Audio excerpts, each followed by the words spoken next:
觉大家关注的一个焦点就是特朗普政府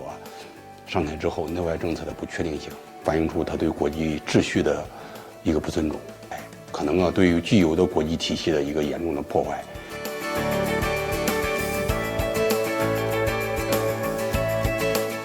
对于俄乌冲突，特朗普呢目前